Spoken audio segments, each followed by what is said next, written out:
very fast sport.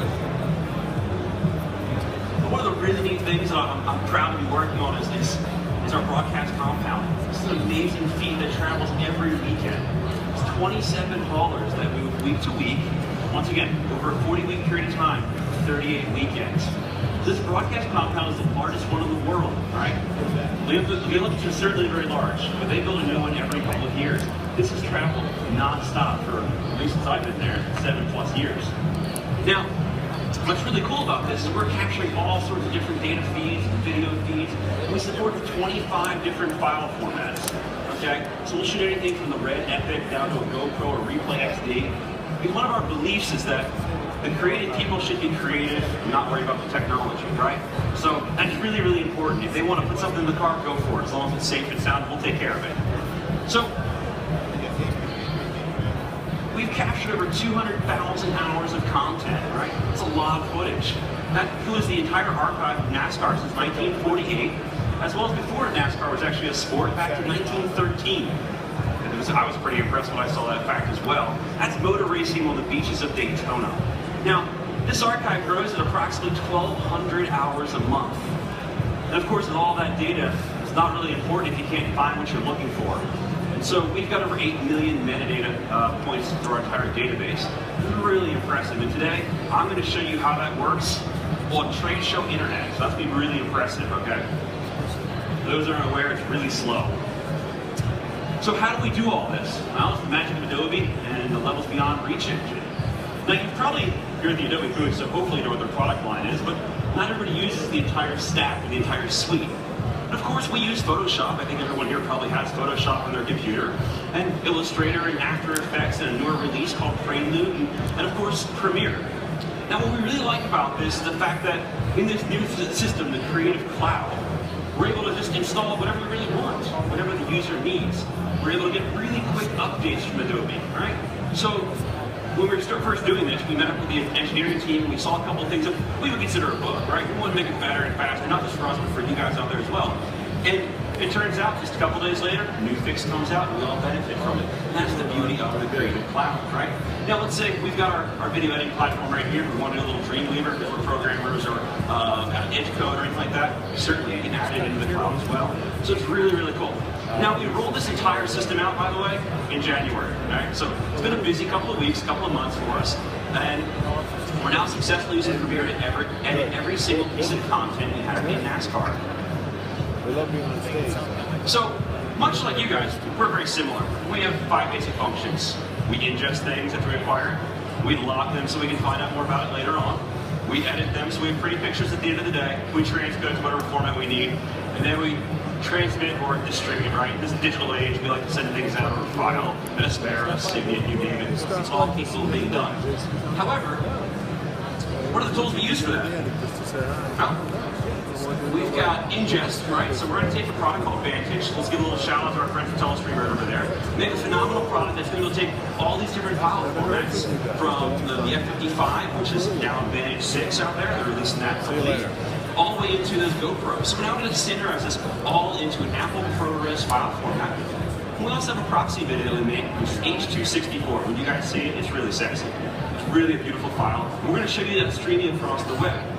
Now we've got Prelude, and we've got a special guest coming up to do a little Prelude demo for us, or we'll talk about Prelude. It's so new, and the integration is like in May. It's going to be really, really cool. Then we've got editing. We do that in Premiere. It's a really solid product line. And of course, we've got transcode back out, and we got tons of Vantage nodes, and works really quickly. And once again, the transmission, it's whatever you choose to be, FTP, any sort of UDP acceleration tool. But what we really need to manage all this, because all those can be, separate applications and such, what you need is what we like to refer to as a workflow management tool. In this particular case, we're talking about Levels Beyond and the Reach Engine. And what this allows me to do is, as a user, I no longer have to know what my transcode tool is. I no longer have to know what my mezzanine file is. I no longer have to be, dare I say, responsible for the technology. All I have to do is be creative. And that's what the Reach Engine allows us to do, and that's what we're going to show you today. So, I am now going to attempt to do an entire live demo over trade show internet, back to our home office at NASCAR, and I'm going to show you the Reach Engine actually works.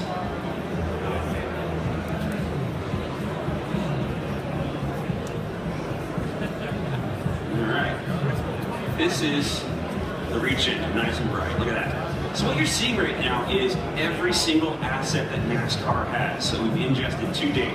Once again, 200,000 hours of footage, all accessible within milliseconds. And Danny Gold right here is actually going to drive this, right?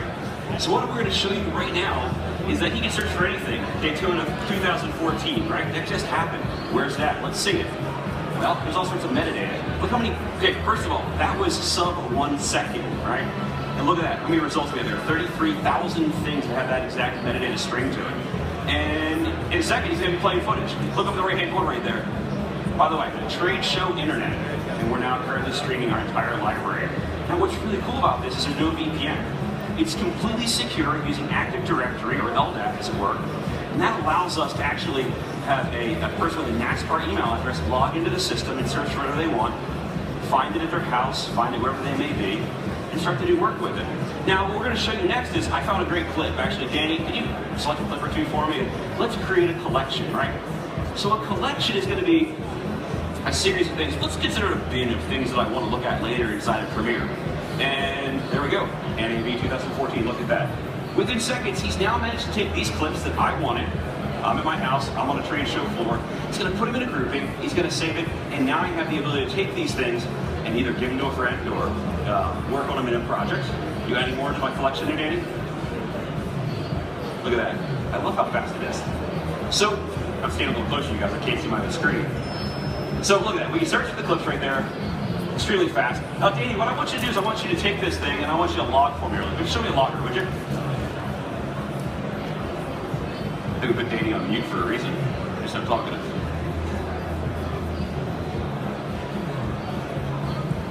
All right, look at that. So now I can take and continue to add to that 8 million metadata points, right?